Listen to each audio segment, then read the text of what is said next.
I was lucky and I got to try the Nintendo Switch before it came out. I immediately checked the Joy-Cons to see if the triggers were analog. They weren't. Nintendo hasn't had analog triggers since the GameCube. Why do I care about this? Why does anybody care about this? Well, it's interesting to think about. Controllers are how we interact with the games that we play, and I find them fascinating to think about. And obviously you do too, since you clicked on this video, so don't click off. Pretty messed up if you clicked off. I started my gaming history with the Nintendo DS. I was about 11, but dual screen gaming became a big part of my origin of gaming. The DS wasn't too crazy from a perspective of now, like it's a pretty standard system with standard inputs, but it had a touchscreen, which for the time was a big deal. Telling me you could touch the screen? I'm in. This was before every kid and their pet had an iPad super glued to their hands. Dual screens would become a big part of my gaming origin. Having UI elements and controls dedicated to the bottom screen is something that is super convenient when it comes to games. My next gaming console was the Wii. Oh, the Wii. The Wii was foundational in my gaming upbringing, but damn did it suck to be a Wii kid. Yeah guys, I have COD too. Woods, it's been a while. Well, enough, Carlos. You know Bowman, right? Carlos. It's Mason. What's up, Carlos? So you got what we need? Oh my god, bro. Oh, hell no, man. What the fuck, man? Get your ass on. I was part of the COD generation. I just had to be quirky about it. Bowman, Carlos, lay down covering fire. We fight our way through the streets. Mason, on me. Let's go. Oh my god, bro. Oh, hell no, man. What the fuck, man? Get your ass on. And I also used motion controls. Might as well go full on weirdo. In all honesty, COD on the Wii was special. It was definitely the worst version. And while the controls are strange, they were also pretty innovative. Being able to move with a analog stick while having the like accuracy of a pointing like control, like not an analog stick as well, it was a very innovative way of controlling a shooter. And that type of aiming scheme kind of haunts me to this day. I'm still looking for something that combines analog movement with like a mouse-like accuracy. And I'm still looking. And who knows, we might have found something like that. Next, let's talk about the Wii U. I might be one of the biggest Wii U defenders out there. I love the gamepad. Sorry. The gamepad worked very well for what it was. I love the idea that the Wii U gamepad continued dual screen gaming and it brought it to the home console. This continued my love of dual screen gaming and touch controls. Like, just think about it. The Wii U gamepad might be the best controller when it comes to typing out something onto a screen for a console. Like, you have the touchscreen and you have a keyboard just right on the touchscreen. Super convenient idea. And I mean, not only that, but so many other things you could do with that thing. It's such a good idea. And obviously didn't really go anywhere. Let's just say the Xbox chat pad couldn't even begin to do that. Couldn't even begin to be that convenient. The truth of the matter is the Wii U died early, but I was still alive. And I was in my prime. I started earning disposable income, and for the first time, I was buying my own games and my own consoles. The Wii U would want me to be happy. It was a loving partner. It wanted me to move on. So soon, I found myself getting a PS3, and then a PS4, and then a gaming laptop, all the way up to the current like PC I have today. I continue to be a big Nintendo fan. I got the Switch, eventually the Switch 2. But my catalog was expanding beyond Nintendo. I started playing a lot of Overwatch. I started playing a lot of Apex, a lot of shooters. Love shooters. While I was experimenting with other consoles and games, a Nintendo game would change how I viewed controllers forever. It would also keep my Wii U plugged in for a few years. Super Smash Brothers.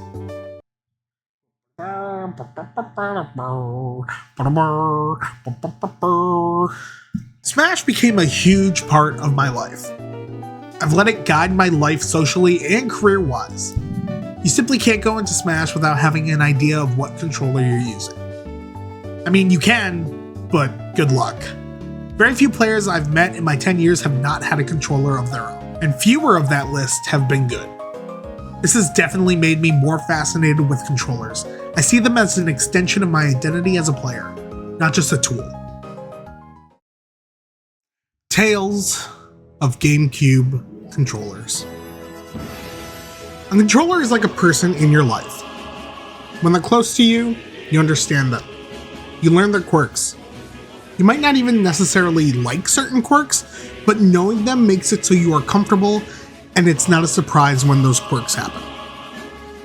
This sounds dramatic, but I had a controller recently that I could not perform a piece of tech with, specifically to the right.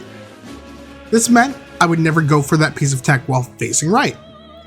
While a detriment, I knew how it worked.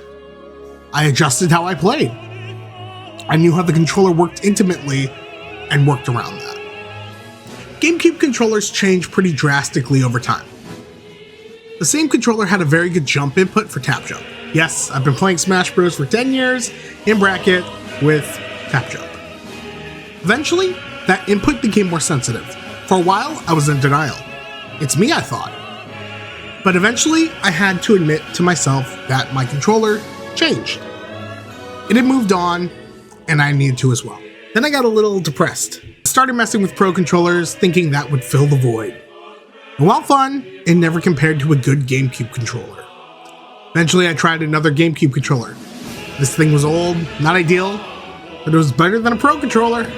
My years of muscle memory just preferred the GameCube shape. Eventually, I found myself with an opportunity to get a brand new GameCube controller. Never touched. No gamer gunk, no warning sticks, a canvas for my imprint. That old GameCube controller, while functional, was just a safe space after a lot of experimenting. This was a fresh relationship, built from the ground up, between me and a hunk of plastic. I compared a controller to a relationship. I am such a Smash player. To continue with the drama, here's a story of loss and tragedy. SmashCon 2017, my second Smash Super Major. This was a wonderful time with my friends. It happened to be right after my birthday. I'd saved some money up and decided to get a brand new controller. This controller had a sick paint job styled after Kid Icarus. I main Pit, and Kid Icarus Uprising is an extremely special game to me. So this was my baby. I used the hell out of this controller. Eventually, I got a braided cable mod. I literally had the board fail at one point, and I had the stick box transplanted to a different board so I could keep the original stick box. I put a lot of money into that controller. From SmashCon 2017 in Virginia, to moving to Colorado and starting my Ultimate career there, to my return in Buffalo in 2023. This controller was with me for 7 years, until it wasn't. I had some friends come to town for Gommel, get on my level. I made many friends while out in Colorado, 3 of which were coming to the Toronto Super Major, and decided it would be a good reason for us all to hang out after my year away from Mountain Land. I drove us from Buffalo to Toronto. I didn't enter the tournament, content to watch my friends and cheer for them. But I had my Kid Icarus controller, like I always did. I played friendlies. I even played a Pokemon VGC match with it, because it was the only controller I had. It was a great time. On the way out of the city to go back to Buffalo, we decided to get ramen in downtown Toronto. While slurping our nudes, we had no clue of the horrific night we would all endure. We came back to my car. I noticed things strewn all around my car and the lights were on inside. At first, it looked like they just went for the change in the little cup holder. But then my friends noticed their bags were gone, and their laptops, and their Nintendo Switches, and even their passports. I was lucky. My laptop, which was not even in a bag, just freely exposed in the back, was still there. And my bag was still there too. What took me not long to notice was something was missing from my bag. Again, my laptop was safe. My Nintendo Switch was even safe and it was in my bag, but my controller case was gone. They went in my bag and instead of grabbing my nice speaker or my Nintendo Switch, they grabbed my controller case. Now, obviously my friends had it way worse, but part of me really did mourn my controller. In a way, my controller probably saved the rest of my things. My Nintendo Switch with all my Pokemon progress would have been irreplaceable. But my controller was also irreplaceable. While a game like Pokemon has data stored on it that I can't get back, a controller has wear and tear that I can never get back. It seems like I got out lucky, and I did, but losing my controller still hurt, and it still hurts to this day. A controller can be much more than just a way to interact with a game. It can show style, it can show personality, and no controller fit me better than my Kid Icarus controller. R.I.P.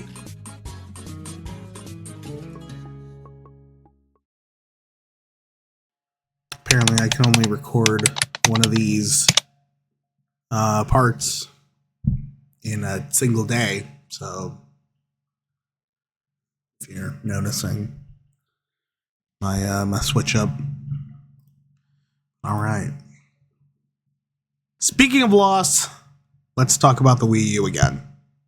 So again, I love the concept of the Wii U, but I'm not Scott the Woz. Plenty of people have talked about the Wii U, and it's had a lot of nostalgia recently.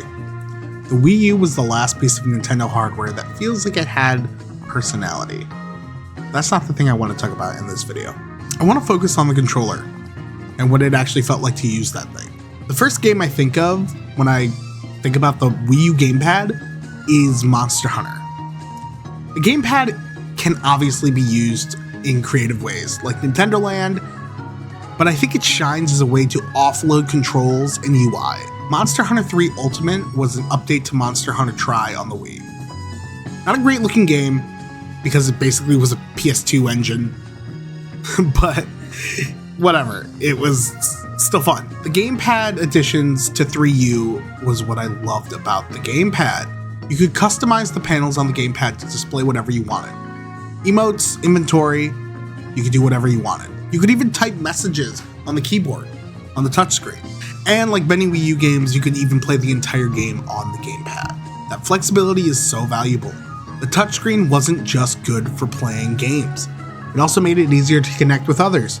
No controller is as good for typing messages to others. I see you, Xbox chat pad. That thing was garbage. It's like a BlackBerry. Another game that used the gamepad well was Black Ops 2 on Wii U. You could use the gamepad for a minimap, playing score streaks, or again, you could play the entire game on the gamepad. The versatility the Wii U brought was awesome. I remember playing Black Ops 2 in bed at night when I wasn't supposed to, because the controller allowed you to play it just on that. I don't think there is a single game that couldn't benefit from the gamepad. Now I know it's impossible to really have a controller with a touchscreen that isn't native to an ecosystem or a game specifically, but if the standard was traditional gamepads with a touchscreen, I think the industry would benefit a lot for it. One of my least favorite things about PC gaming is that you can't control Windows with a controller, meaning playing anywhere other than a desk isn't optimal. A gamepad that could be used to type things and navigate windows would be wonderful. I swear the Wii U was ahead of its time conceptually.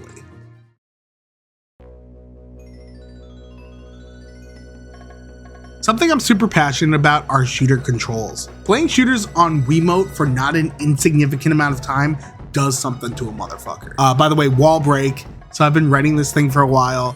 I was hanging out with some friends right after starting this section, and we were talking about me playing COD on the Wii, and they promptly made fun of me for that. But yeah, back to the narrative. Playing COD with a Wiimote and nunchuck wasn't perfect, but I do think it does something that a gamepad or a mouse and keyboard can't replicate. Analog movement and mouse-like accuracy is a good idea. This is something I'm really passionate about. The Wiimote wasn't the best for many reasons, but a new contender has entered the shooter controls ring: the Joy-Con 2s. The Joy-Con 2s aren't perfect, but they are better than the Wiimote and nunchuck despite my nostalgia. The Joy-Cons are limited by trying to be so many things at once. They are all the buttons of a modern gamepad while still being like motion controllers. They're handles for the Switch 2 in portable mode, and now they're even a mouse. This means they're not great at any of these things. I do think the mouse controls are so cool though. It's literally what I want. Analog movement with mouse aim. In practice, the Joy-Cons are hard to use as a mouse, being very vertically tall, but you might be able to get used to it. I tried Apex Legends on the Switch 2. I played a ton of Apex on PC, and I've reached Platinum Comp. The Switch 2 version is surprisingly good as well. The Switch 2's power is clearly capable of running a game like Apex. The controls were very cool. They work and literally gave me exactly what I want in theory. I'd want a more mouse-like mouse, and maybe bigger controller buttons and triggers, but it worked. And I got used to it, and it's a really good start towards moving shooter controls in that direction. Not sure if it's my preferred way to play, because my PC is clearly better, and Switch 2 is locked at 60 FPS, but I do like the controls. I wish the Switch 2's controllers could connect to PC, but with every leap forward, Nintendo takes at least one back. I'm in a toxic relationship with Nintendo.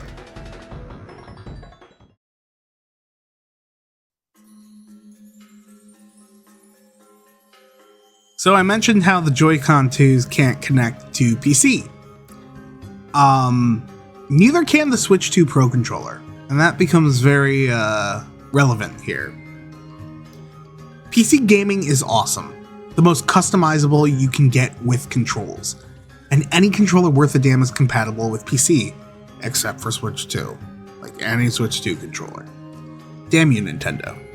For the longest time, I used a PlayStation 4 controller on PC. I had them, they worked, easy. All my PlayStation controllers have been broken in some way in the last 5 years. The last suffering from drift. I played with a Switch Pro controller for a bit, but that also started to drift. Getting sick of drift, I wanted to get a controller with anti-drift sticks. A lot of third-party controllers and Elite controllers are jumping on the technology of anti-drift sticks. TMR, Hall Effect. Around the time my Switch Pro controller started to drift, a friend of mine mentioned they got an 8-bit DO controller. I had heard about them, but never had one. The one my friend got was the Ultimate 2C, which is only $25. I got it and I really liked it, but it didn't do everything I wanted. I went on a Goldilocks story of looking for the right 8-bit DO controller and eventually settled on the 8-bit DO Pro 3. This controller fits everything I want. It was a perfect fit. All the exploring and dating around paid off. Every failed relationship led to the one that worked. I love this controller, and I hope we're in it for the long haul. And I still have him right here. Look at him. He's beautiful. I'm telling you, right? This is the best, controller for my needs. It's so useful. See, you got the prominent D-pad, making it good for fighting games. Apparently people don't like it for fighting games. I haven't had a problem. I'm also not good at traditional fighting games. The buttons are amazing. They're so clicky. Oh my god. And then the sticks are great, and they're anti-drift. And they're honestly, aside from the Switch 2 Pro controller, these are the nicest sticks. Switch 2 Pro controller sticks, though, they're they literally found a way to encase the sticks in butter. I swear to God, the Switch 2 Pro controller sticks are amazing. Such nice triggers, and they have 4 extra buttons, and it's compatible with Steam. This thing is natively recognized by Steam, meaning when I'm playing Monster Hunter or any other game on Steam, these can be keyboard keys. So I can have a push to talk button. I can have a Discord mute button. It is ridiculous. I love this thing. Fucking love this thing. It's cheaper than all the other like main controllers out there, like the Xbox and PlayStation. I think it's a little more expensive than Xbox maybe. But it's cheaper than a DualSense and a Switch Pro controller. So highly recommend this thing. Super nice. Jeez, I didn't even write any of that. I just fucking love that controller. Just fucking love that thing.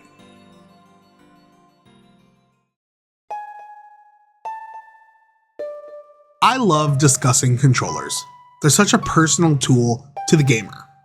I hope the industry keeps innovating. The standard is the standard for a reason, but additions to that standard can only be good and give people more options to decide what controller method they want. Thanks for watching.